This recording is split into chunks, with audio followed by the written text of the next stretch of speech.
Shall we start, ma'am? Yeah.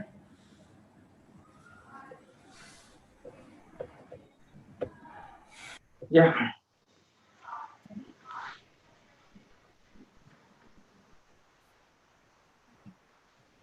A very warm welcome, one and all. I, Sheikh Asif Basha, and my co-host Chinmay feel privileged to welcome you all for the Wake Up Call, a virtual wisdom event for aspiring entrepreneurs organized by Entrepreneurship Development Cell Avishkaran, the Dias for Ideas, in collaboration with School of Management and Department of English, Anurag University. I take immense pleasure to invite Dr. V. Vishnuvandana ma'am, Associate Professor and Convener ESEL, to address the gathering.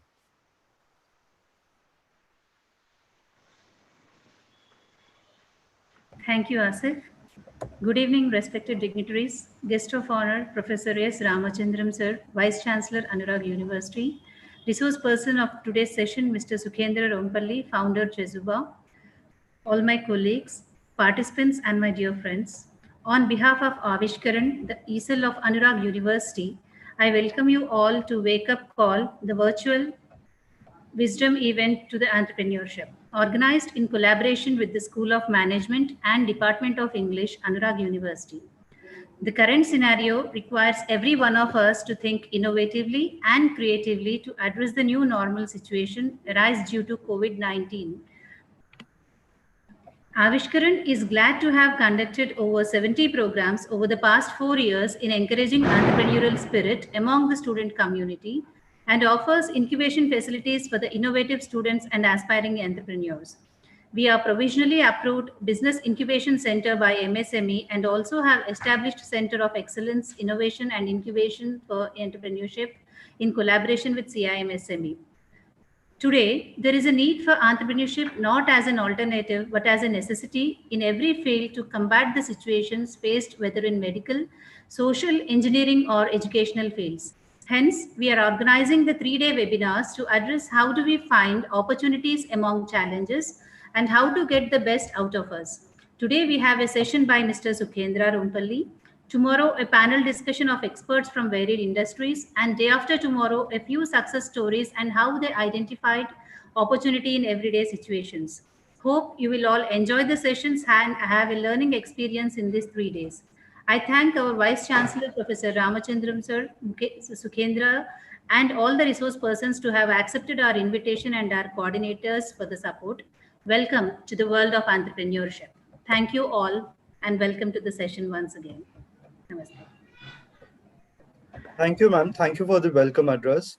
Now I request Chinmay to introduce our guest of honor, Dr. Ramachandram Sirandar Sir, Vice Chancellor, Member, Anurag University. Thank you, Asif. Dr. Ramchandram Siranda Sir has served over 35 years of experience in teaching, research, and administration in well-reputed institutions all over South India. He has started his career as a teaching faculty in Indian Institute of Computer Technology, Cochin, and went on to become a Vice Chancellor of Usmania University in 2016. He published around 25 peer-reviewed research papers in national and international conferences. He also very much involved in various R&D projects during his tenure and guided more than 25 doctoral students. I invite our guest of honor, Dr. Ramchandram Siranda Sir, Vice Chancellor Member Anurag University, to enlighten us with his valuable words. Yeah, good evening to all of you.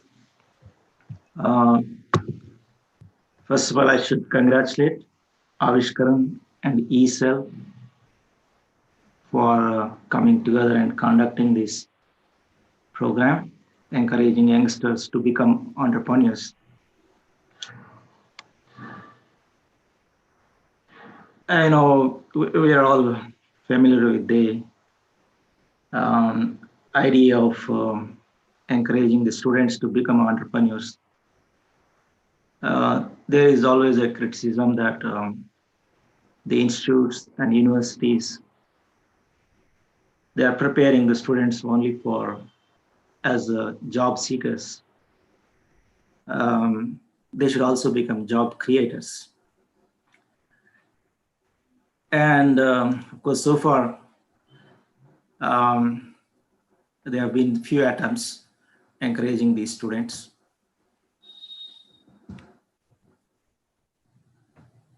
of late, this aspect has been brought into the curriculum as well.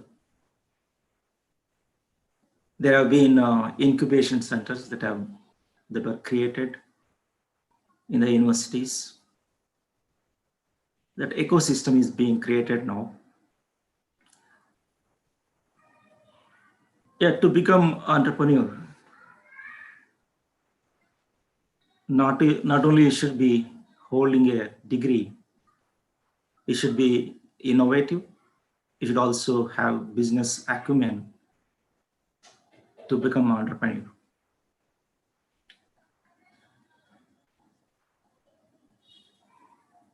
And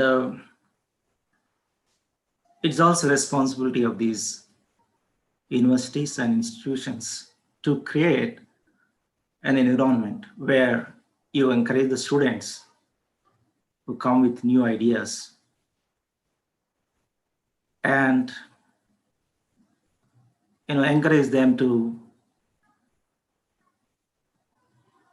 play with these ideas to turn them into some products or some new process and so on.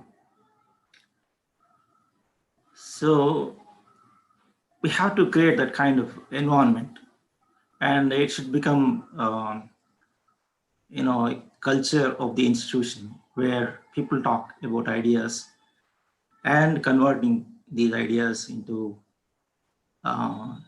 commercial entities. That kind of situation is emerging in the universities and institutions as well. I'm very happy that there is a e-cell existing in the Andrag University, and also there is some activity that is going on in incubation activities. But then in future, I'm sure we'll expand this incubation activities so that we will be able to encourage the students to come with ideas. Innovation, as I told you, not only requires the instruction that is given in the classrooms, but also the curiosity among the students to recognize there is a problem and the willingness to find a solution to the problem. There are many bright students, bright minds. The only thing is we are not having such kind of environments so far. But then this problem is recognized at the national level. Government, all the government, state government, and union government have been encouraging in various ways to create the ecosystem in the educational institutions.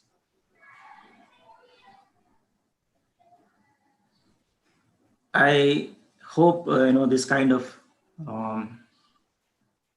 webinars will help the youngsters to come the ideas and become entrepreneurs. Yeah, there are a number of schemes also where to fund these activities. Yeah, we have seen the union government announcing a big package for MSMEs.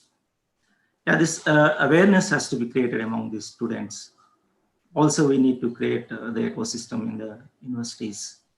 I'm sure, with this kind of awareness that is being created, it will encourage the students in a big way. We will see more and more such activities even in our country, and there will be a big boost for Make in India program as well. Yeah, with these few remarks, I should again congratulate Aviskaran and Isel for coming together and doing a wonderful job. Thank you very much. Thank you, sir. Thank you, sir. There is an important note to all the participants. The feedback form will be in the chat description by the end of the session. I request you all to give your valuable feedback. Participants will be given participation certificate on attending all the three sessions and giving all the feedbacks. Thank you, Chinmay. I request Chinmay to introduce our eminent speaker, Mr. Sukhendra Rompalli, sir, founder and CEO, Chezuba. Thank you, Asif. I'm profusely elated to introduce our eminent speaker, Mr. Sukhendra Rompalli sir, founder and CEO Chezuba. Mr. Sukhendra sir is a social entrepreneur, founder and CEO of Chezuba, global online volunteering platform. He's a graduate from IIT Dhanbad and worked in areas of marketing, business development, HR management, project management in travel, gaming, HR tech, and SaaS industries in Malaysia, Russia, Taiwan, India. He's a TEDx speaker and an honoree of Forbes 30 Under 30 Asia in class of 2020. He set up business in India for a Russian company and facilitated Indian business for a Taiwanese gaming company, and also founded AIESC 77U8C in ISM Dhanbad, facilitating over hundreds of volunteers and recruiting over 50 members. I invite our eminent speaker, Mr. Sukhendra Rompalli sir, to take over the session on opportunities and challenges for budding entrepreneurs. Thanks, Chinmay, for the welcome. I think you did pull off my LinkedIn there. I got that. So for the rest of the speakers and rest of the guests here, good evening. Not used to this, not used to being formal. So, but given that the session is predominantly for students, I'll try to behave like one. So I'll try to be as informal as possible. It's unfortunate that I wouldn't be able to interact with a lot of you directly, thanks to COVID. But I'm sure the guys on YouTube, I'll try to keep it not boring, so that you have a slight break from the regular class sessions that you will have. No offense to the academicians here, but I've never been a very good student myself. So let's just get started from there. I was told by Dr. Vandana that last year, I think in 2018 and 19, I have been to Anurag. There's a lot of events that happen in the university, and I must say I'm a little surprised coming from a tier 1 college. I didn't expect the ecosystem to be this way. So I was pleasantly surprised, and that's why when Dr. Vandana just invited me to speak with you guys today, I thought like, well, this is an ecosystem that they're trying to build. It's not easy, and I really appreciate the faculty of Anurag for being able to pull out things like this, because many a times it just gets brushed under the blanket, saying this is not important, let's just focus on the academics. So that's a head start for you guys, that you probably are in a university where innovation is being appreciated and entrepreneurship is being incubated. So good to hear that. So a good head start for you guys if ever you wish to become entrepreneurs. But today I'm here not to tell you how to become entrepreneurs or why to become entrepreneurs. I'm told that I need to bring out the challenges and opportunities. That's probably what you are willing to hear from me. But as a speaker, I speak what I wish to speak. So that's how I have always been. So I would mostly tend to focus on the journey, on why you wish to do this, and see if there is any resonation, because I'm sure like there are over 100 people attending this session. The story does not fit all. That's how the game of entrepreneurship is played. There is no single rule that you can pick up from a textbook and say, let's do this and this will work out.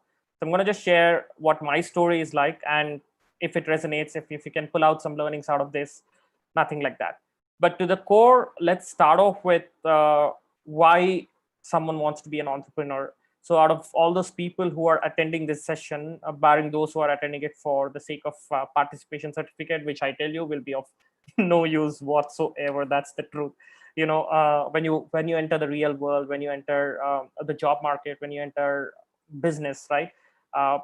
people look at your skills, people look at what acumen you got, people look at your passion. So all this, including the university certificates, and I'm being brutally honest here, that's not what really matters. What really matters is whether you're really willing to learn or not. So for those who are maybe just attending it for the certificate, I don't really think you can pull out a lot of this. I mean, you got your proxy done, right? Your have attended. I think that should that should work. But for those who are maybe serious about it and really want to explore this, I don't know uh, how to explain this, but I think this is it's both. I don't know if there is a word which is for both good and bad, because it's like a horror movie, right? It's quite scary, the game of entrepreneurship. But for those who want to enter this game, one of the most, or rather the most important question that you should ask yourselves more than anyone else, is why you wish to do that. Because a lot of people think there's a lot of money in it. So just to give you maybe some basic stats, 95% of the companies which start shut down in the first 4 years. And if they are shutting down, that means they have struggled to find their foot, which means all those 4 years were a struggle. Like they were not a free flowing cash cow that, you got rich in 4 years and hence you shut it down. If you have shut it down, it means you have struggled all 4 years. So that's 95% of the startups shut down in the first 4 years. More than 90% of the startups never raise any external money, which means all the fundraising that you hear, X company has raised $Y million and so on. It's all fancy, true, but you have to look at realistic picture of how much money is actually there in the startup ecosystem. It's a question of how much money you could potentially earn is what really brings people into it.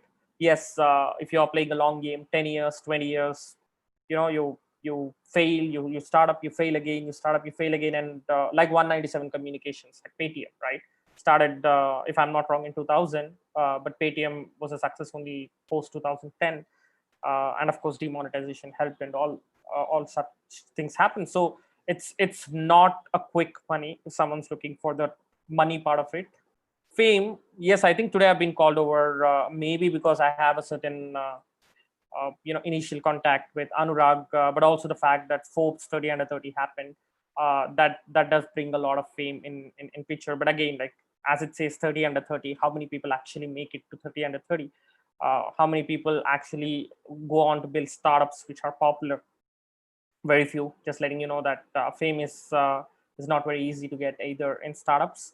It's fancy, that is true, when you say like we are most of people who work in multinational corporations, and then your people who have started their own stuff, there's a lot of freedom, of course, and it sounds fancy that I'm building this cool product or service, and I'm doing what I really wish to do. So it's all fancy and freedom. That's for there. Any person who has ever started up will claim that they felt very cool about it. And of course, there is quite a bit of freedom in terms of you choosing what you wish to do, which is not the usual case in a job. Power, yes, because as the other people were speaking about it, it's more about job creation versus job seeking. So definitely you feel you are on the upper hand in terms of, yes, I am able to provide more jobs. I feel very powerful about it. And a lot of people start up because they really want to solve a genuine problem that they face. I face this problem, I see this as a problem, and I really wish to solve this problem by hook or crook. So usually money, fame, power, and freedom, and a desire to solve the problem, these are the most common reasons why people wish to start their entrepreneurial journey. And there is no single right why here, as to, okay, those who really want to solve the problems are the ones who will eventually go on to solve it. I mean, honestly, people who try to earn a lot of money did, people who try to get power did, people who try to solve the problem did, and people who wanted to get famous did as well. So there is no single right why here. Just know what is your why, because that should be your north star in terms of every time you feel down, and this will happen to you along the journey in a startup, in an entrepreneurship.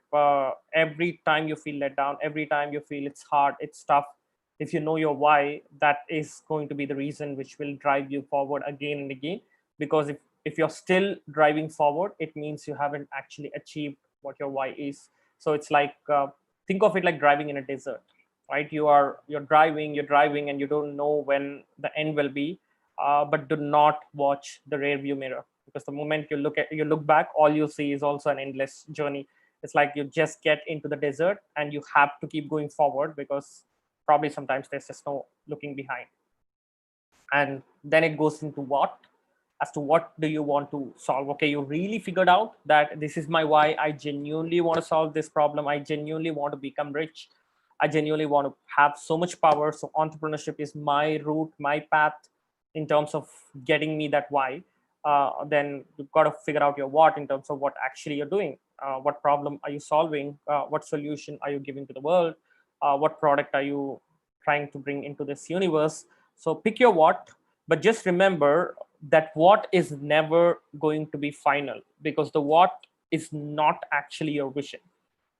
The what will keep on changing, the what will keep on moving, because the market will define, the investors will define, you yourselves might change, situations will change. Imagine COVID-19, right? Imagine someone who built a huge multiplex cinemas because they just want to give people the experience of watching, I don't know, 7-dimensional movie, right? But COVID happened. No one watches cinemas anymore, so things change, and now they have to figure out what can they do such that they can sustain, and that's how the market will suddenly change. And this is, of course, one in a case where COVID has come in and changed everything, but the market keeps on defining what you wish to do.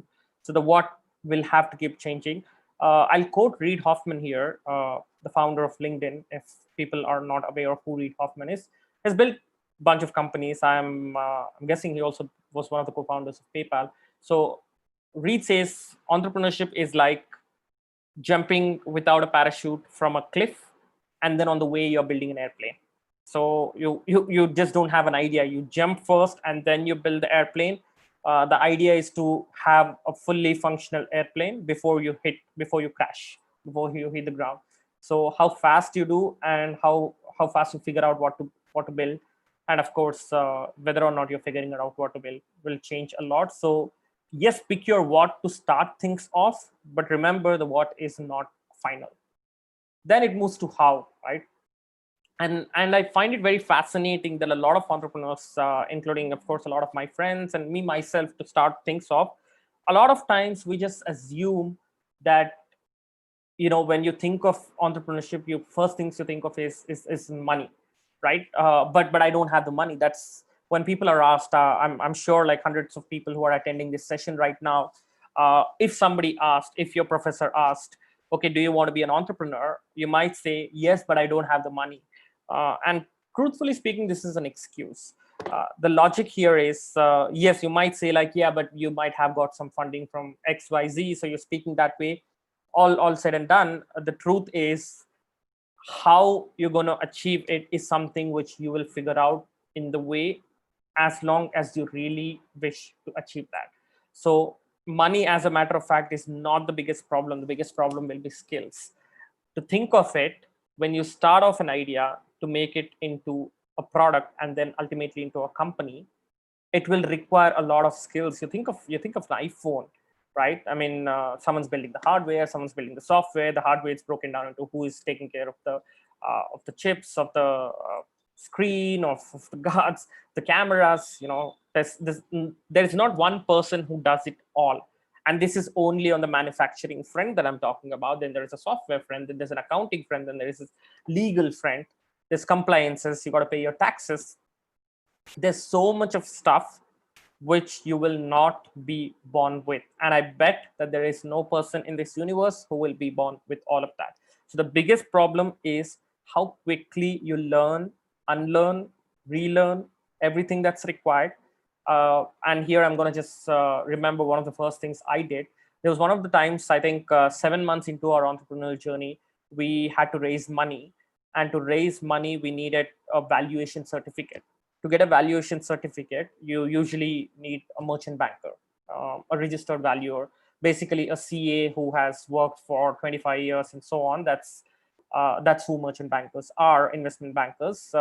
They charge approximately 50,000 to 1 lakh rupees to get a valuation certificate done. So that was way too much outside our budget. So what I did is I had to learn it by myself. And the good part is we talk about all these ecosystems your colleges are building, the nation is giving, and all that stuff. But the truth is, the ecosystem is there, which is the internet. If you really wish to learn, there is everything available on the internet. My mom watches how to cook stuff on the internet, right? Like it's as simple as that. Like internet is accessible to everyone, which means skills are there to be learned. It's a question of whether you wish to learn or not. So you need to learn a ton of skills which is not taught in your college, which is not taught anywhere else, because this is, you have to go to a law college, you have to go to a finance institute, you have to go to an engineering college and so on to learn all of these skills. Of course, no one's doing that. So you got to keep picking them by yourself and learning them as soon as you can. Then comes the money. Yes, where does the money come from? How much money do you need? When I first decided to start up, and I wanted to go to investors, one of the first things I did is create pitch deck. Right? Yeah, okay, let's create a pitch deck. Let's do some math around it. Let's talk about financial models, and let's give the investors how much money I want to raise. So the first time I went to race with my existing friends, families, colleagues, and so on, I calculated everything. My salary, maybe I need a marketing person, I need 5 techies, just calculated everything. And the amount I came to in rupees is 1.1 crore. So I felt like, okay, I need to raise 1.1 crore rupees for me to take this idea into the market for the next 18 months. That's what I thought. And then when I actually went to investors, a lot of them, brainstorm with me the idea and they gave their feedback and so on.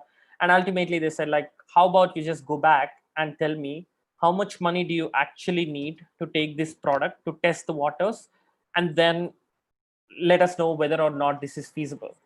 So I went back, I redid all the math, and believe it or not, I came down to 14 lakh rupees ultimately. So for 1.1 crore rupees, I figured it out that none of them are actually essential. I can take this off, I can take that off, and so on. And finally, I came down to 14 lakh rupees, which is, by the way, the first raise that we did, and it lasted us for 9 months. So that's what entrepreneurship teaches you: frugality.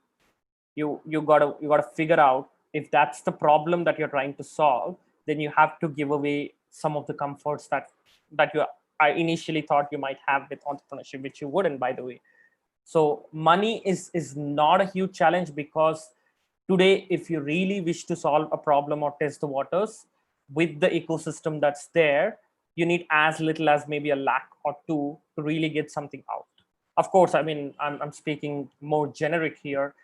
There could be industry, there could be pharmaceuticals, which might take years of R&D and crores of investment. I'm not talking about all industries, but I'm talking about, as a student, if you really wish to be an entrepreneur, if you have the desire to do it, and if you know what problem to solve, then money wouldn't really become the constraint, is what I'm just trying to mention.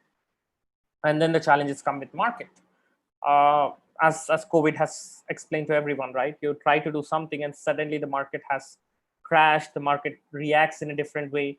Internet has changed. I think in the last 20 years, the world has changed more than 1,000 years previously, right? How fast we can access information, how fast we can get everything that we wish to, what all we can explore, where all we can travel now, maybe into space with Elon Musk's mission.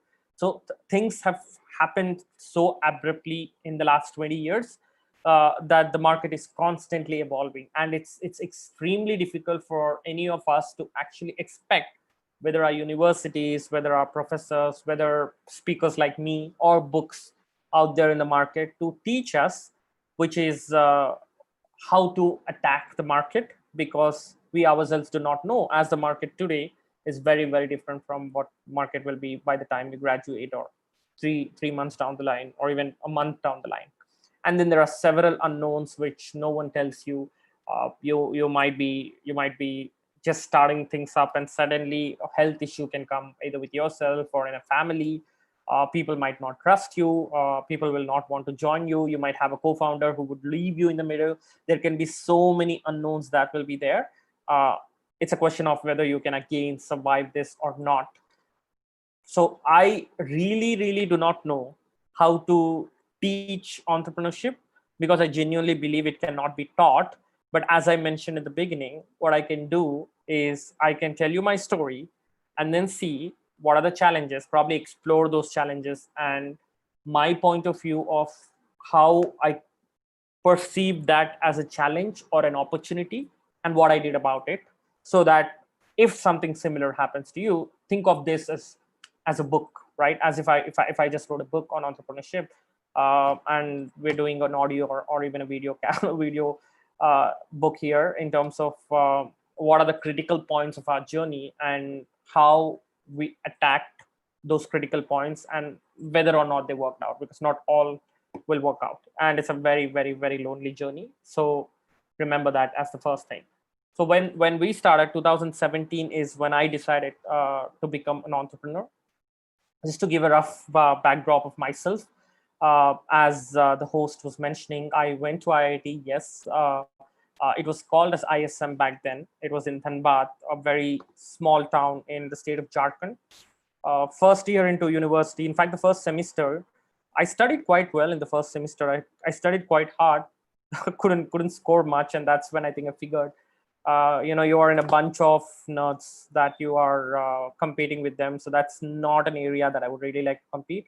So I kind of dropped off the idea of engineering and started focusing on my passion, what I really wish to do. And that's where I came to know about this organization called ISEC, which is the world's largest student organization, which facilitates people to volunteer abroad. So there was no ISEC in my university. So I went to Kolkata. I figured out a way to go to Malaysia to volunteer. That was my first instance of volunteering. I was volunteering for a nonprofit in the areas of public relations and marketing. Kind of learned a lot. Again, like life just teaches you, just living in another country with limited budgets. I remember my dad giving me 30,000 rupees because he thought that's what I'll be needing. And that was my budget for 6 weeks, which sounds quite high at this stage. But he didn't know how expensive it would be out there. So I remember they had a currency called ringgit. So they were like 50 ringgit is the one bill that we have. So I think I had about 30 of them or something, and I spent only one of it in the first 3 weeks. I realized that I could actually be very very frugal, that I didn't need that amount of money. That was my first learning of frugality. Is something I learned in that whole trip volunteering. And of course, the whole concept of volunteering teaches you how privileged you are, you, me, everyone sitting on this. The fact that we have an internet and a laptop means maybe we are in the top 5-6% of the world. So let's just take a moment to appreciate that we are very privileged in the first place. So for me to realize how privileged I am and how I can use my privilege to help the underprivileged is something that I figured it out. Kind of loved it, and I thought more people should do it. Came back, founded ISEC with Jagan, who is my co-founder at Chezuba as well right now. So we just co-founded ISEC. We were students like you.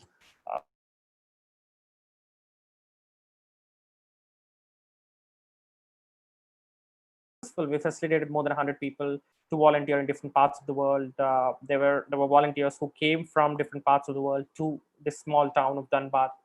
And at our peak, we were 52 people. So I learned to build a team and lead them at a very, very early stage. That was a head start I got. But the truth is, I just figured out that this is what I really wish to do. And I had opportunity out there, and opportunities are just there for taking. It's about you figuring out where it is and just taking it out. So I just took out my opportunity, and I was with ISEC for 2 years. Then I went to Russia to work for a startup. I dropped out of university almost. I failed actually. So I had a drop year and I moved to Russia. I was working for a startup for 1 year. Again, learned a lot, not how to run a startup, but how not to run a startup. There were a lot of negatives in the startup, which I kind of learned that this is not how you need to run a business, at least at an early stage. Came back, finished my university. I moved to Taiwan to work for a gaming company for a couple of years. Quite fun and easy, comfortable life. Southeast Asia is very comfortable. So a couple of years, worked for a gaming company, had fun. Moved to Mumbai, worked for an American startup for about 6 months before finally deciding to start up. So when I decided to start, I've always been a heavy spender as well. So when I didn't have money, I can survive without it. And when I had money, I would just travel extensively. I think till date, I've traveled probably in 21 countries. I kind of lost a count after some time, but I always spent money to travel. I travel, I learned, it was those experiences which made me who really am. So when I really decided to start up, I didn't have a lot of cash. I realized I had IT returns filed, so there was some money to come from the income tax department, and I think I had a lakh rupees or 1.25 lakh rupees. And the first thing I did is just rent out a 3-bedroom apartment, which was our house come office. So the security deposit paid and all. We just didn't have any money. I just did whatever money I had was put into that. And well, I had some generous friends and families who trusted in me, and that's a trust that's built over years. It's not some XYZ who I just went on to call and say like, just give me some money, and they just gave it.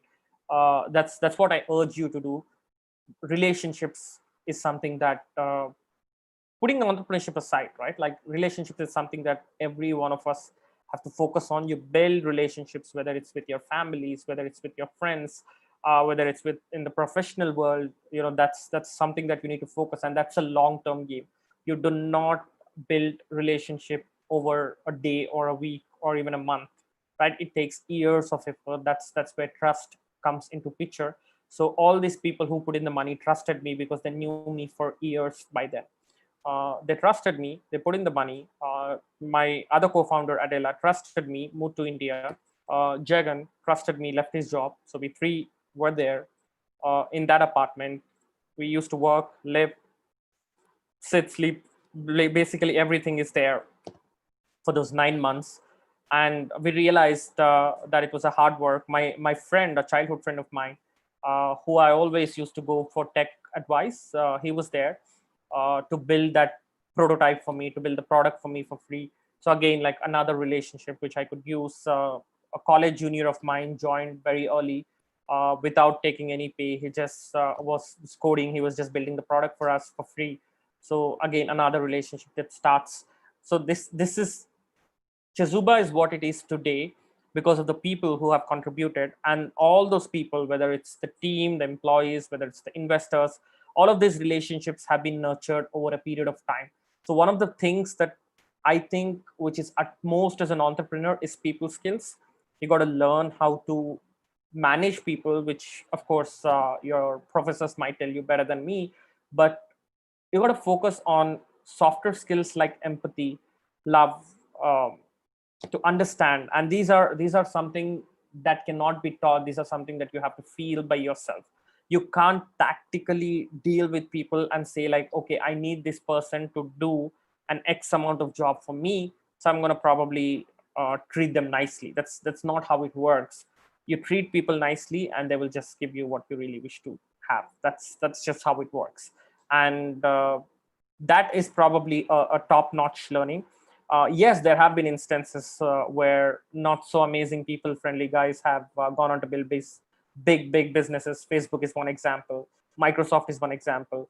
So I'm not discarding any possibilities. I'm not saying like it is must or it is impossible if you do not have the skill. But if I have to rate one skill, which to me is indispensable when it comes to entrepreneurship, is people skill. So we had the right people coming in at the right point in time in the journey. From then on, we just went on to just build product. I remember Jagan, my co-founder, would just call Spanish NGOs in Latin America. That's the market that we deal with. So he would just pick up the call at 11 in the night, have Google Translate on his computer, and would just speak in Spanish by translating live on English, right? We just hustled. We didn't have resources to hire people who speak Spanish, but we knew our solution would work in that market based on our research, or just even a trial. We don't even know if it works or not, just to give it a shot. Uh, there is no such thing called work-life balance in entrepreneurship. Your work is your life is your work. It just is integral part of it.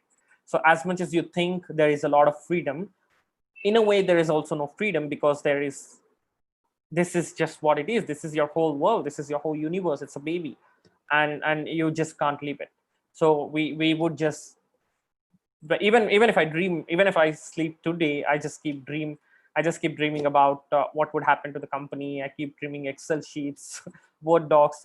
Sometimes I just think I'm crazy with how things scope up. But that's the tough part of entrepreneurship. It's definitely not an easy journey out there. So coming back to the story, we learned the tough way as to how to touch the market, what can we do.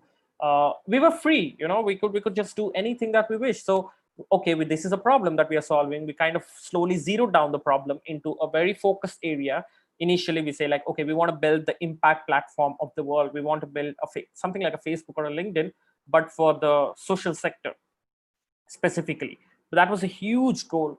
You don't build Facebook or LinkedIn over a day or even over a year or a couple of years. So we have to focus on what's the problem. I can't go to a nonprofit and say we are building a Facebook for nonprofits. So just come join us. Why would they? Anybody could just build it. So you have to start at a very focal point of to what problem as to what problem are you solving really. So we talk to our potential clients or customers, and we talk to them what problem are they facing and what problem are we trying to solve.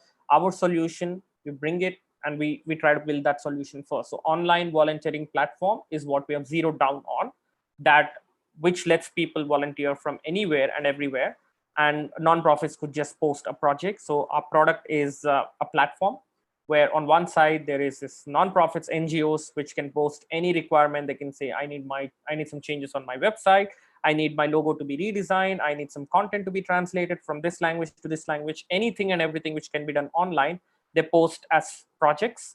And any skilled professionals, now they can be students, they can be lecturers, they can be retired professionals, they can be employees of companies, or people who just lost jobs. Literally anyone who has that skill can pick it up from any part of the world and finish the project online. So today we work with 4,000 NGOs from 61 countries. And on the other side, we have more than 80,000 online volunteers from about 100 countries. And we did not know which NGO from which country or which volunteer from which country is the right fit. We just learned it by trying it. So you try, you fail, you try, you fail, and someday you just learn it magically. That's one way how it works. And many times it doesn't work as well. And one of the important factors of this is luck. I think a lot of people try to brush it away saying I wasn't lucky, but the truth is I think luck plays a very, very, very important role in the whole journey. You imagine Geo coming, assuming there is no political reasoning behind it. It comes at the right time, or Paytm coming at the time of demonetization, or internet coming at the right era. Some things come at the right time and you think like, wow, that's so lucky. He just got lucky. Like right now, Zoom, for example, right? For us, I mean, those who are watching on YouTube, this recording is on Zoom. The adaptation of Zoom has gone haywire, like exponential growth since the lockdown happened, and they didn't make the coronavirus happen, right? You might think like, oh, they just got lucky, but the truth is, luck is to be in the right place at the right time, which is not necessarily in your hands. So yeah, you might be lucky that way, but again, the hard work is, luck is what it has given to you, but what you make out of it is really in your hands. And the COVID pandemic happened to a lot. I mean, it happened to everyone, but why would only Zoom succeed as much as why wouldn't others succeed as much as Zoom, for example? Right? I mean, demonetization happened. Why would Paytm be the biggest winner of all? So sometimes you look at it as, yes, they got lucky, but it's about what we can do with that luck. When we started off our journey, once a volunteer from Nicaragua is a country in Latin America, has written to us and said, there is a civil war happening in Latin America, and there is a curfew. So post 7 p.m. people can't go out.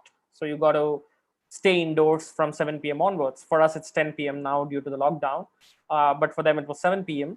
And she said, like, this is a great idea because a lot of people from Nicaragua would like to volunteer, and they actually don't have a choice. They can't go out after 7 p.m. So this might be a great platform. And she did some PR for us, and we had a lot of more than 100 volunteers signing up from Nicaragua day by day. After the PR, suddenly there was a huge market. We don't even, I mean, honestly, I didn't even know a country like Nicaragua existed before. So it was something very new. And then suddenly this happens. So many people coming in and using, that was luck. But what can we do with it is what was in our hands. We realized, okay, there's a lot of market interest coming from Nicaragua. What can we do about it? The challenges were they would all speak Spanish. So if you're working on a platform-based model, there is the non-profits and the volunteers. Okay, you are having volunteers who speak Spanish, but now you also need NGOs who speak Spanish, which is why Jagan did what he did, which he was trying to bring NGOs who speak Spanish and so on. We tried, and as fancy as the story sounds, the end result is that it didn't work out. It failed because we just did not understand the market enough. So we were lucky, but we couldn't use it enough. And that's one golden instance of you being lucky, but you're not being able to capitalize on that luck. Post that, we got selected for Startup Istanbul. We were in the top 100 startups globally. So that's the first global recognition. We went, we tried to pitch in to investors from across the world, and everyone gives you different suggestion. People are having various amount of feedback. You think of it and you think like, okay, is Google successful? There'll be 100 people who say that yes, it's an amazing company, it's very helpful and so on, and there'll be maybe another 100 people who are saying like, no, it's very unethical, they're capturing data points without my interest, without my consent, and so on, right? So feedback is never objective. So when you're talking to people, when you have an idea, when you take it out into the market, there would not be a clear answer of a yes or no. It wouldn't be binary. It wouldn't be like everyone saying that, yeah, this is actually an amazing idea, because there will be some people who might not say to your face, being polite as they would like to be, but might not think that your idea is as good as you assume. So they might just either tell you on your face or tell you back of you that actually it was a boring idea, or it's not worth it, or it can't make any money in the future, and so on. So it will never be binary. So as an entrepreneur, what we have learned, when I say we, I include my co-founders here, is feedback comes from all sides, and it's inevitable. It's good. I mean, in fact, if your team is giving you feedback, if people who do not matter to your company are also giving you feedback, it's good. But the question will lie down to you finally as to what you're going to do with that feedback. Are you going to take it seriously? Are you not going to take it seriously? Or you want to make use of that? Is that something that applies to you or not? It again boils down to your thought process. So if I am here to speak about opportunities and challenges, in my journey, or in our journey of entrepreneurship with my co-founders, we have had a lot of challenges, as I've explained so far. And of course, we felt there were a lot of opportunities. Some missed, some we have captured, like the Forbes thing. I think we've captured well. A nomination came, and I said like, well, let's just give it a shot, and we got selected, and definitely got in a lot of PR and a lot of attention. So sometimes opportunities come your way, you take it, and sometimes they don't, and you have to find them, keep knocking doors to find those opportunities. But ultimately, what really matters is, other than the people skills, I really look at it as 3 P's. One is the people, one is passion, because that again is another thing which can't be taught. You can't be taught to be passionate about a sector which probably does not interest you. I mean, I could give you $1 million. You have no understanding of finance, nor do you want to be engaged into the finance sector. But I say, build me a blockchain technology around this. It just would not make any sense, because you're not passionate about that. No matter whether you have the resources or not, that is not an area of concern for you. So you really got to be deeply passionate about what you're doing. It's not just entrepreneurship, which is building something cool and new, but in what sector, what exactly are you building, what exactly is the problem that you're trying to solve. If you're not passionate about it, I think it just can't sustain. No matter, your friend might say, let's do this together, and he or she might have a great idea, and you say like, yeah, I like my friend, they have a great idea, let me just jump in with them. But if you yourself are not really passionate about the problem, I don't think it will sustain for too long. And the last bit is the 3rd P, as I like to call after people and passion, is perseverance. Hands down, one thing which every entrepreneur in the world has. And no matter whether you're an introvert, extrovert, whether you're rich, poor, man, woman, no matter what, if you cannot be perseverant, because this is a path which is not clear, you will continue having setbacks day in, day out. You will have those challenges day in, day out. And what keeps you going is yourself. You have to keep pushing yourself. There will be no one. It's not like going to a school and your parents are forcing you to keep going. You cry, but they keep incentivizing you by with chocolates or whatever to just go, or to get marks. I don't know, you have an incentivization there that your dad might buy you up on a new scooter, or your professor will suggest you that they will give you a gold medal or whatever. There is no incentives in entrepreneurship. You will have to figure it out yourself as to what you really need out of it, and then you have to keep going in day out, which is extremely difficult. Perseverance is something that you have to have. And I think a lot of people think that with passion comes perseverance, but perseverance also is a skill that can be learned. It's the same thing as going to a gym, right? You are very passionate about going to a gym. On day 1, day 2, and day 3 you're bored, right? But it doesn't necessarily mean you're bored, you're tired. You do not have it enough to go beyond that threshold point to keep pushing yourself again and again and again. So just passion would not do as long as there is perseverance missing. So you got to ensure that there is perseverance as well. So this is my journey and my learnings that I probably wanted to share with you. But I would really be interested if there are any questions. Particularly, I'd be really interested to answer anything specific, because as I said, I can't give you a blueprint of how to build a startup, because such a thing does not exist. And do not buy if people tell you such a thing exists. It does not. You have to learn it by yourself. And I'm so sorry to have a different opinion with Mr. Ramchandram sir on this, with respect to ecosystems and stuff. The truth is, colleges are there, the state governments, the central governments do not get into entrepreneurship because there is an ecosystem out there, or that someone will help you out there. There is, when it really comes to help, it doesn't really exist, because there will, no matter what you hear in the news and all, it's all fancy because it sells. But the truth is, and even if you receive help, let's for the record consider that, okay, you are receiving help from the governments to build something new, something innovative. But the truth is, governments can only give you money, right? And how you figure out with respect to market what you exactly need to build is still about yourself. So do not jump into this huge game or quicksand of entrepreneurship because it just absorbs you, because it's cool, or because it's fancy, or because you think the governments and the ecosystems will support you. In fact, prepare for the worst. Prepare that nobody will support you. Prepare that your parents will scold you. Prepare that there is no government which is going to give you any help. Prepare that you will not have money for the next 1, 2, 3 years to have a comfortable life. And if you're ready for it, and if you still wish to solve the problem, if you still wish to take the journey, if you still think it is challenging enough, well, it's a really fun game. It's a roller coaster, right? Just then jump in. There is no second thoughts about it.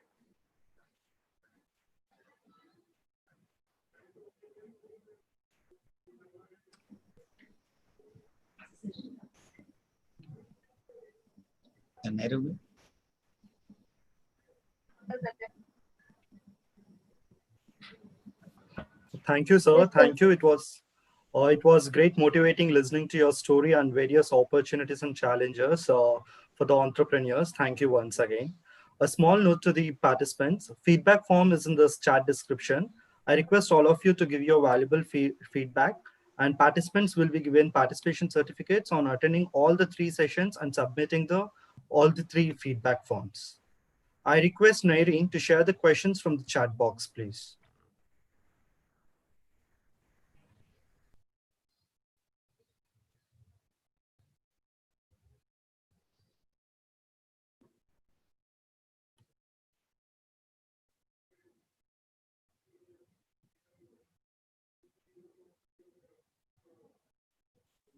So can we start our time with the QA session as our participants are having doubts regarding this? Okay, sure. And I would like to tell all the participants that if anybody are having any kind of doubts, you just post it in the comment box so that I will be helping out by reading questions and sir will answer. Sir will clarify all your doubts. Sir, let's start this. Sure.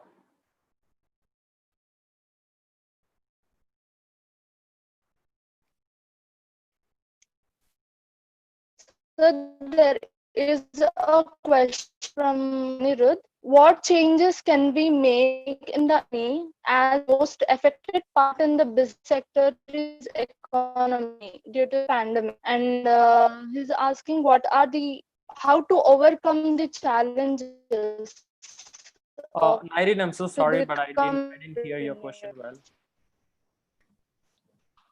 During the COVID situation, how Okay, can we sir. overcome Let me these repeat it challenges? Is the again. question, sir.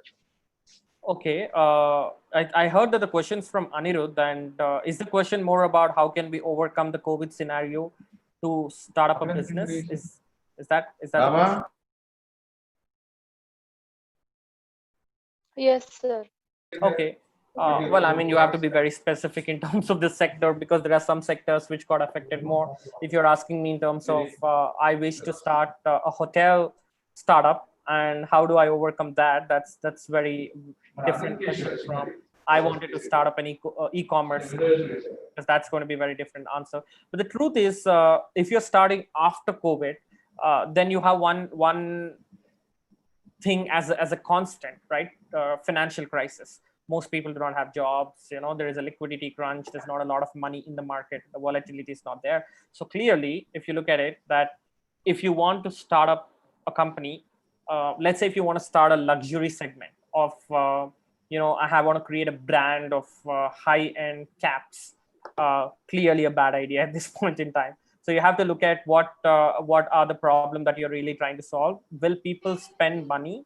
If you're starting now, if you've already started, then it's about a pivoting thing. But if you're starting now, then look at something as to is this an absolute necessity for people that they will really eventually spend money on this? That should be probably a North Star if you really want to pick it up.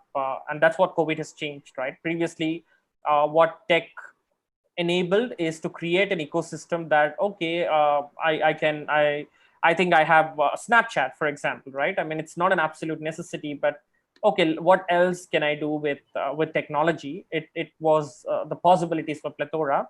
But the startups that were coming were more around whatever can happen. It's not just necessities. It's beyond that. It's a slightly higher in the Maslow's hierarchy. So now I think we're going a bit back, where the if lockdown is implemented again, right? The only the groceries will be sustaining. So you have to look at what industry should I wish to go into, and I think the answer is very industry specific. But if I were you, I would say, like, I would start off my question in terms of, will people pay for this or not? That will be my right in this pandemic. Will people pay for this or not? That is probably what I like to think before I start up something.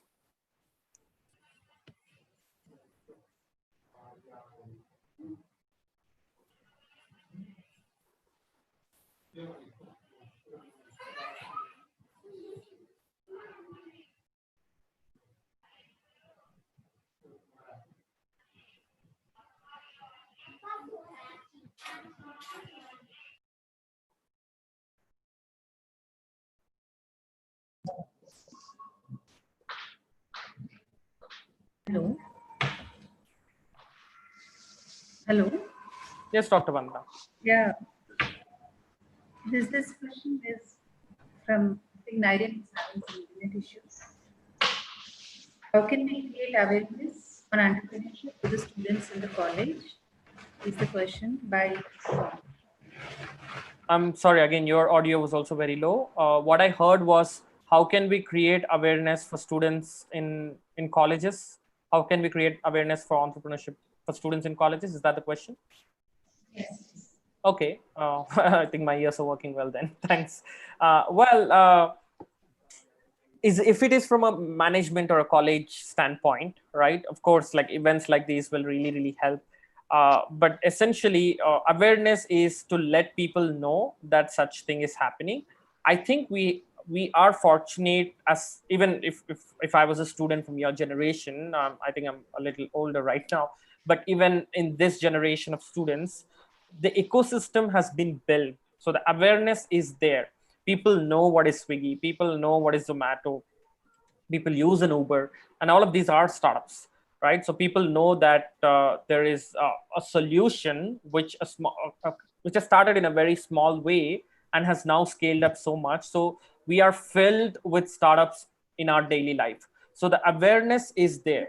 In terms of, if you are talking about awareness in terms of how challenging an entrepreneurship is, you can have, I don't know, people like me speak in 10 different directions. It is not really going to help in a sense. It probably gives you a point of view of, more like the insight issues of what happens, how challenging it could be. I think, as I mentioned, when I went to Russia, what I learned is how not to run a startup, right? So maybe if people who are entrepreneurs talk more about their real journey, you probably figure out a reason as to why not to start up. And then see, like, if you still think like, okay, these 10 people have spoken and I see 10 different reasons to not start up, but I still wish to start up, I think that's something you got your answer, right? Like, so awareness is just creating an ecosystem where people are surrounded with startups, which we all are fortunate enough that we just belong into that generation of life, that it's there. Awareness is there. There is nothing new to be created. Colleges can of course create more and more such events, but nobody can teach you the in and out of entrepreneurship. It is something that can come from within. What parents or faculties can do is talk about taking risks, and that doesn't necessarily have to be around entrepreneurship, right? When we think about what a typical student's mindset is wired, is to go to a college, attend classes and maybe score high. So what we can talk about is taking risks and focusing on beyond the curriculum, the extracurriculars, focusing on passion. What can be taught in college are things beyond academics, and let the person figure out the passion, and let the person figure out the problem themselves, because there are so many problems if you really open your eyes to see, and you will figure it out yourself. And passion is something that we need to nurture as an ecosystem, and to give them the freedom to take risks is something I think we can do as parents and colleges, instead of chasing the norm of, I don't know, scoring high, getting a job and so on. We can probably let them take those risks and say that it's okay to fail. That is probably what we can do in short term. But with respect to entrepreneurship, I just do not think there is any kind of a blueprint that we can give in terms of an awareness that, this is how you need to do. If it was really that simple, I don't think we need any more entrepreneurs. We might have had enough already. Sukandar, I would like to ask you one question. Yeah. Like most of the students now, they would like to take their passion, at the same time they would like to go ahead with their studies. They would like to play the safe game sometimes.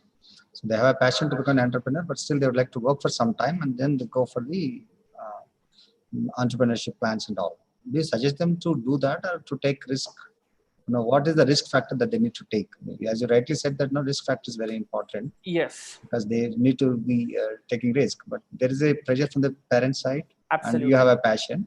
Absolutely. How to decide between these two things? And that's a very sweet question that you asked, because that's the truth, right? We might talk all fancy stuff of take risks and so on, but then there is a practicality element to it, the reality element to it, right? So I definitely agree with you, particularly in our ecosystem, right? In the Indian culture, you can definitely think about it as to what do my parents think, what do my relatives think, what do my neighbors think, and so on. It goes on. And of course, the colleges and faculties, how they are driven down, how they are competitive, and so on.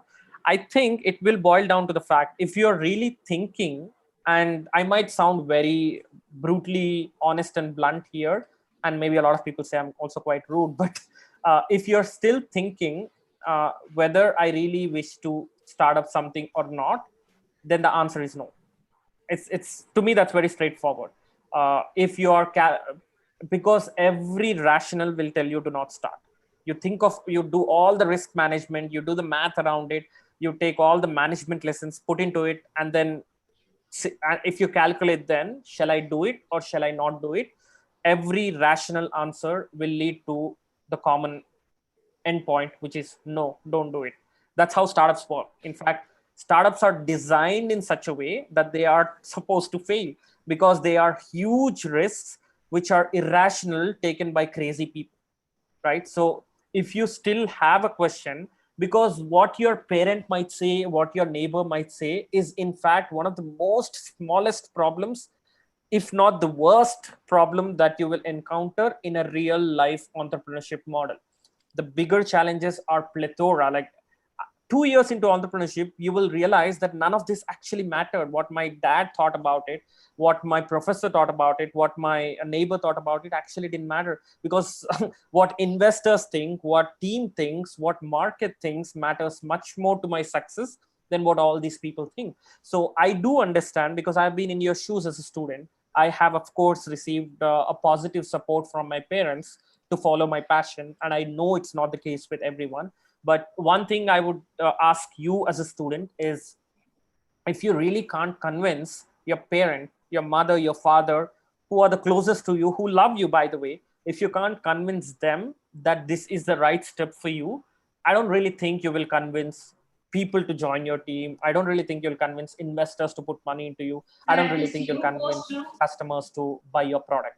So maybe it's a nice challenge to have in the Indian culture there for us, that it's a good start. Whether or not we can be an entrepreneur is a good test to have at home.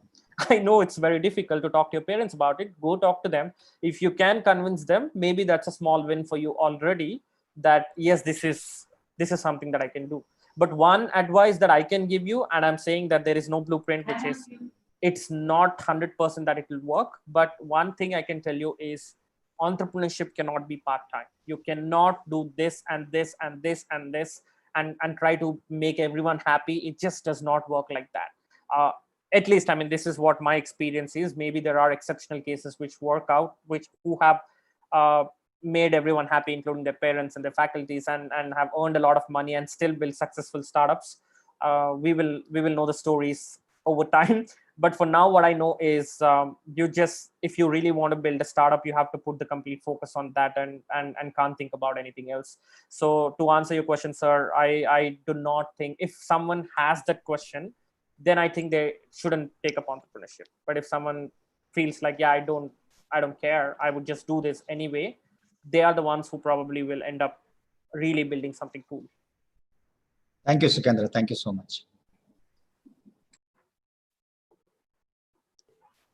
Hello, Sukhendra. Yes.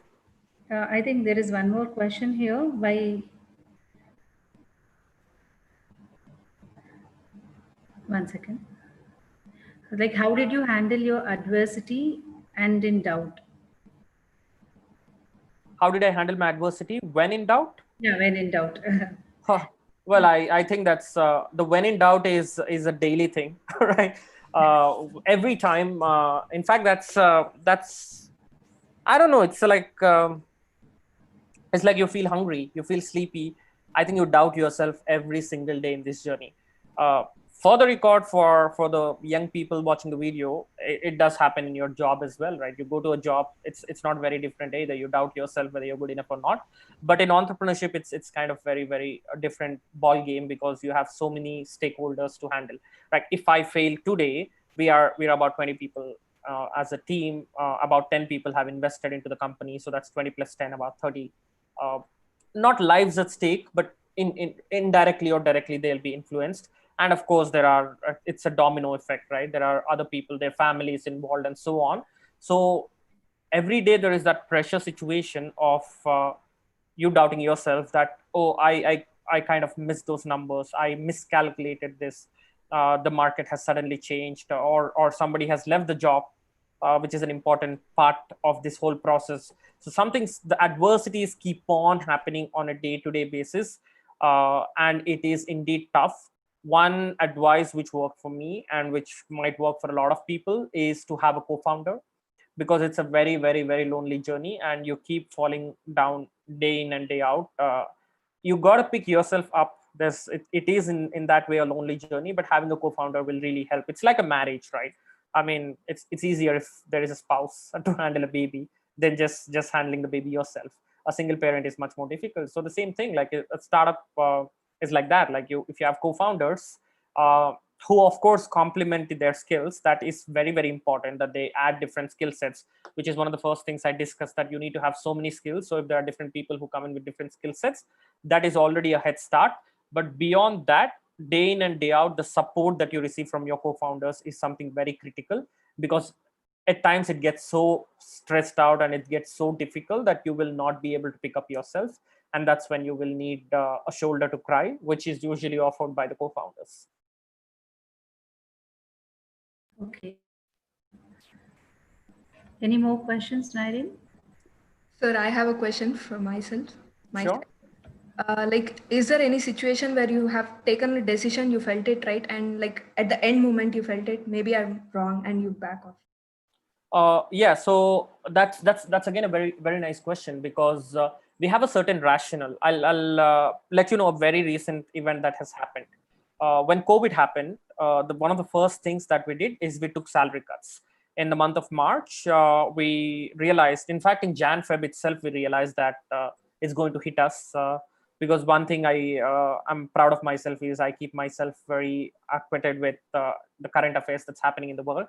So I knew about the virus and the potential market crash that could happen. So in March, as soon as even before the lockdown was implemented, we moved to work from home, and immediately we took huge salary cuts to build ourselves that runway. And the product was going quite well, because our product of online volunteering is very relevant in a COVID scenario. So the users kept on using, and we had a lot of corporate interest. So the business was booming in the months of March, April, May. That when the lockdown finally got lifted, I did my calculations and I thought now is the time for us to scale. So we decided that we will go back to office. So we took a new office, a much bigger one, a much fancier one. We took a new office. We went back to the office because we had to hire more people to be able to cope up with the workload that was coming to us. And the business was booming. We were not like a hotel, right? We were not shut down. We were in fact doing better and better. So I thought the decision to go back to the office was right. But as soon as I went back to the office, or rather close to going to the office, I figured out that the math didn't turn up. The investors were much slow in terms of releasing funds, for example, or making decisions. Or the businesses, the B2B businesses that we had corporate clients who would pay much slower. So the math did not convert in the end, and it was a bad decision. So in such situations, again, I had those situations where I thought a decision was right initially, but then I learned it was the wrong one. And it's again, you got to admit your mistake and you got to fix it as soon as you can. You can't keep crying over a mistake that you have done. But even if you haven't done the mistake yet, if that was your question, that in the last minute that that something, you realize that it was wrong, if you can change it immediately. That's what it is. And just think, right? Why did you think it was right in the first place? What makes you think that it's wrong now? If you still feel rationally it's the right thing to do. If you think it's not the right thing to do not do. But be brave with your decisions. And I think one thing that helps me personally is to be transparent. I let people know, I let my team know, my investors know my rationale in terms of how I'm making those decisions, so that there is no confusion, at least in their minds. They might still think I am confused myself, which is better than imagining that they don't know what's happening. So the transparency was probably the key in this scenario for us. Thank you, sir. And the other one is, if you are working on something particularly and you have someone of your same field who are also working, how much do you consider them as your competitors or something else? Yeah, it's interesting how people perceive competitors. See, fortunately, we are in a space which is quite huge, and fortunately, there's not competition is the least that we really worry about, because we are into educating the segment. We are one of those first movers in the segment. So for us, that's not that big a problem. But I do understand, right? If you really wish to start a food tech company today, and Swiggy, Zomato, I think Uber Eats is already shut now, but there were so many players, or in the e-commerce segment, or in the dating app section, right, where there are already a lot of competitors. If there are people who are already using the platform, if there are companies which have already started building these solutions, then you look at yourself and say, what is it that I'm doing differently? And to you, it's because your startup is your child. To you, it always looks beautiful, and you always feel, no, this is more special, this is better. One way how you can really solve it is to a real user who is using your competitor's product.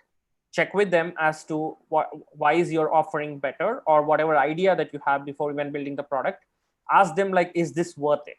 So if you say that, okay, Swiggy is delivering food, but I really wish to, I don't know, have a new feature where I want to know what kind of ingredients that they used.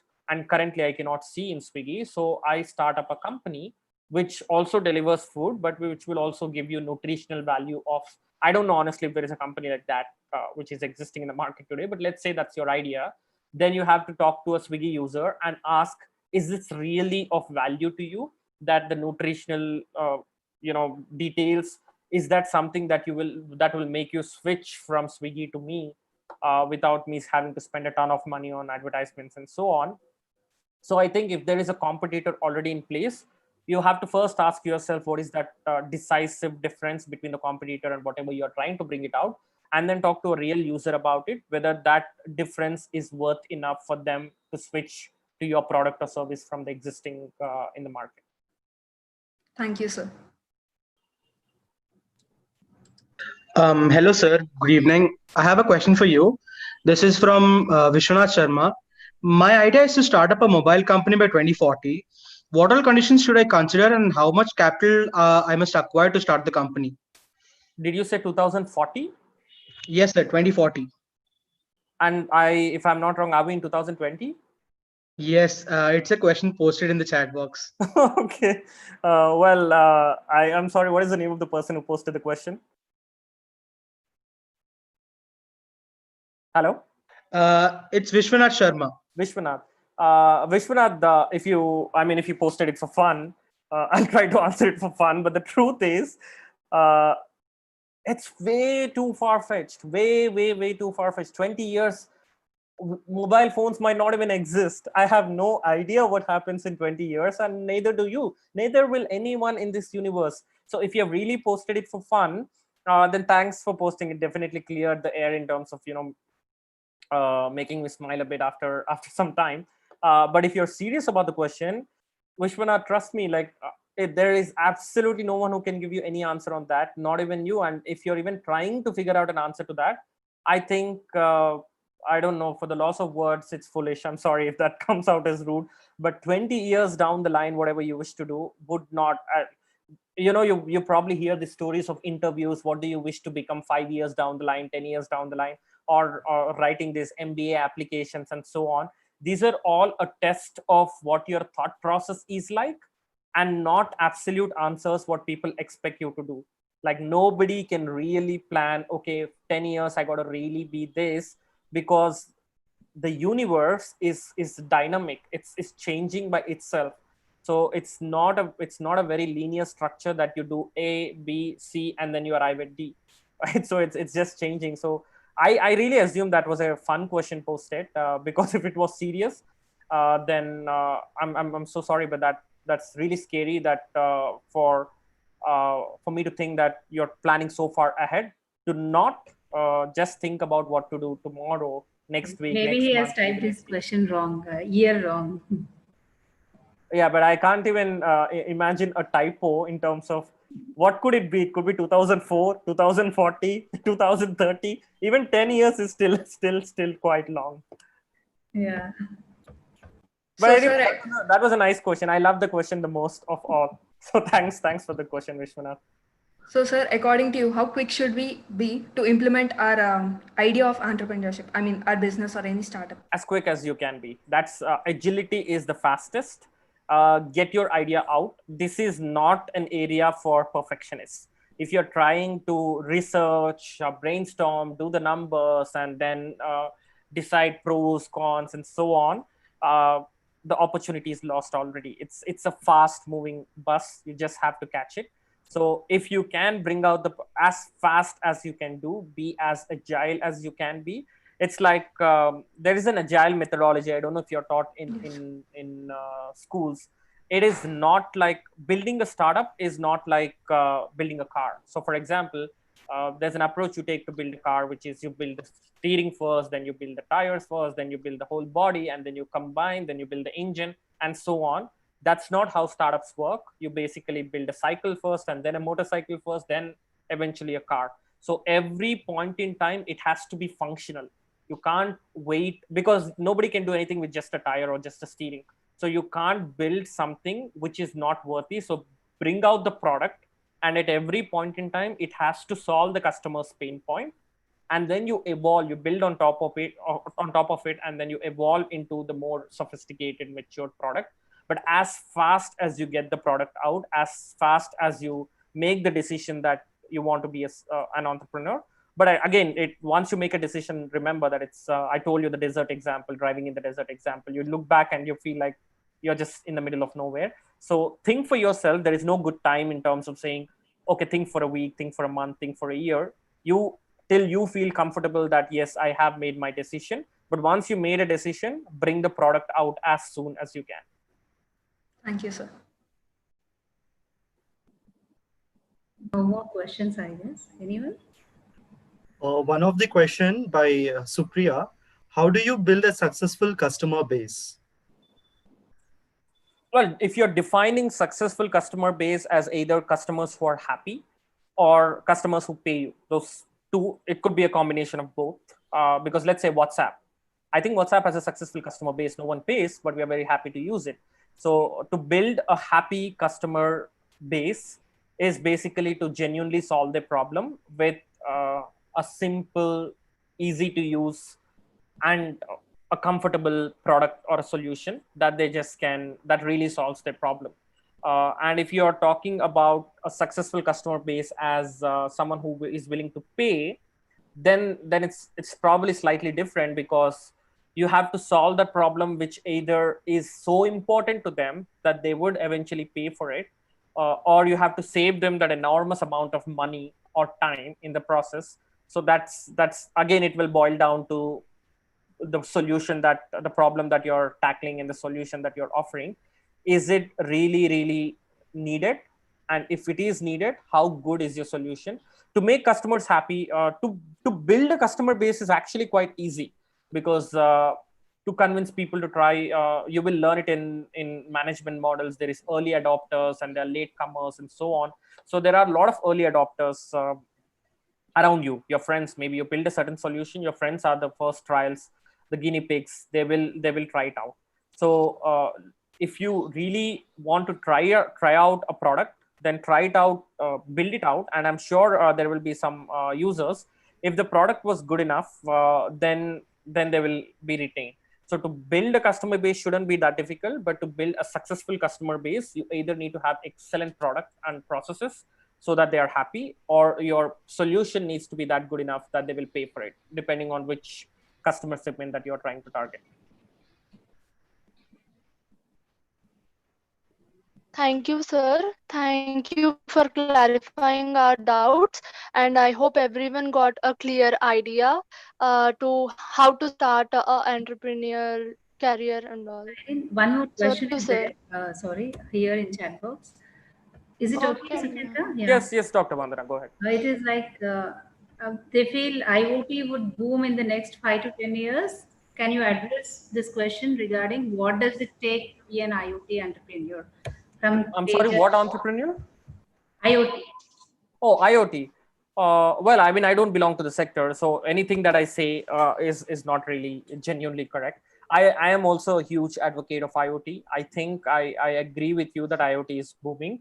But what it genuinely takes to be an IoT entrepreneur, I think maybe an IoT guy will be able to answer. I'm so sorry that I'm not being able to add value. But in IoT entrepreneur, also there is an entrepreneur. So maybe I'm able to add value in terms of what it takes to be an entrepreneur, but IoT is very sector specific, which I do not belong to. But whoever asked this question, I do know a couple of people in the IoT space, so I can maybe connect you with them. And I think they'll be happy to answer your question. And Supriya has given one last one. Who is your greatest inspiration? Sorry? Who is your greatest inspiration? Oh, well, I think there are two people I really like. Unfortunately, neither of them is alive. One is Leonardo da Vinci, someone who has learned it all by himself, who's probably the greatest scientist, greatest mathematician, greatest doctor, greatest engineer, all by himself, self-taught, a true inspiration of passion. What passion can make you do is you just learn. That's the human mind. You have the ability to learn everything that you really wish to. It's all about the intent. and one is Che Guevara, a doctor who became a revolutionary because he thought it was the right thing to do. So he found his purpose in that. So I love the passion of Da Vinci and the purpose of Che Guevara. I'm trying to learn something from both of them and build a purposeful passion in my business. Actually, tomorrow they are having some panel discussions on IoT and specialists. Maybe Tejas can find some more in that. Absolutely. Thank you. If no more questions, I think Asif can take over. Yes, ma'am. Thank you, sir. Thank you for answering all the questions, and thank you, Nireen. I request Chinmay to propose vote of thanks. Thank you, Asif. I deem it a great honor to propose vote of thanks. First and foremost, I thank our speaker, Sukendra Rompalli sir, for enlightening us on various opportunities and challenges for budding entrepreneurs and patiently answering all our questions. And I thank Dr. Ramchandram Sirandas sir, Vice Chancellor Member, Anurag University, and Dr. V. Vishnuvandana ma'am, Convener, ESEL, and Srinivas Rao sir. I thank all the people behind organizing this event, the wake-up call by Avishkaran, the Dias for Ideas, in collaboration with School of Management and Department of English, Anurag University. I thank all the audience for attending this session. We hope to see you all again tomorrow by 4 p.m. for panel discussion on common man's insight for entrepreneurship and need for change. The link will be shared to your WhatsApp groups. Thank you, everyone. Thank you. Thank you, one and all. Bye. Thank you. Thank you, everyone.